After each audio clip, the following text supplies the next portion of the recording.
আইন সংবিধান জনগণের জন্য। সো আপনি কোন চ্যাটের বাল? আজকে দ্বিতীয়বারের মতো সংসদে ওয়াকআউট করছে বিরোধী দল। নির্বাচনের আগে সরকারি দল বিরোধী দল সবাই একমত হয়েছিলাম, এর সপক্ষে কথাও বলেছি, ক্যাম্পেইন করেছি। আমরা প্রতিকার যে পেলাম না, এতে আমরা না, এতে দেশবাসীর তাদের রায়ের প্রতিফলন হলো না, মূল্যায়ন হলো না।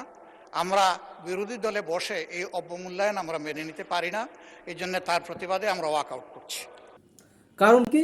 জুলাই সনদ বাস্তবায়ন নিয়ে, যে জুলাই সনদ বাস্তবায়ন হচ্ছে না, যে রূপরেখা দিয়েছিল প্রফেসর ইউনূসের সরকার এবং বিরোধী দল বা সরকারি দল এখন যারা ক্ষমতায় আছে সকল দলেরাই মিলেই যে প্রফেসর ইউনূসের সাথে সমন্বয় করে পরামর্শ করে তারা কি করছিল, জুলাই সনদ বাস্তবায়নের জন্য গণভোট আয়োজন করছিল। যে গণভোটে যদি হ্যাঁ জয়যুক্ত হয় তাহলে জুলাই সনদ বাস্তবায়ন হবে, কারণ দেশের মানুষ চাইছে। সুতরাং আইন এবং সংবিধান সব কিছু তো জনগণের ঊর্ধ্বে না, সবার ঊর্ধ্বে জনগণ। সুতরাং আইন এবং সংবিধান সব কিছু জনগণের জন্য করা হয় এবং করে কে? জনগণ, জনগণের রাইতে। সুতরাং জনগণ যেটা চাইবে সেটাই হবে, জন আকাঙ্ক্ষার বিপক্ষে হবে না। সুতরাং আপনি যে এটা করবেন না বা আপনি ছুড়িয়ে ফেলাই দেবেন, আপনি কোন চ্যাটের বাল? সো জনগণ যেখানে বলছে 69% জনগণ বলছে যে না এটা করতে হবে, আমাদের দেশে এটা প্রয়োজন, আমাদের জন্য এটা প্রয়োজন।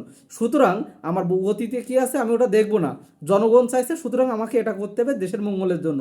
কারণ দেশের বেশিরভাগ মানুষ এটাই চাইছে। আপনারা 51% মানুষ চাইছে যে আপনারা ক্ষমতায় যান, তাই আপনারা দেশ চালাচ্ছেন। সুতরাং জনগণ যেহেতু 69% জনগণ বলছে যে জুলাই সনদ বাস্তবায়ন করতে হবে, এটা দেশের জন্য প্রয়োজন, সুতরাং এটা আপনাকেও করতে হবে। সো বিরোধী দল আজকে যে কাজটা করছে সেটা প্রশংসাযোগ্য, তবে আমাদেরকে সরকারের উপরে এভাবে চাপ সৃষ্টি করতে হবে জুলাই সনদ বাস্তবায়নের জন্য। এজন্য কোনো রকম যেহেতু বরং সেহেতু কিন্তু চলিবে না বা কারো কথা শোনা হবে না।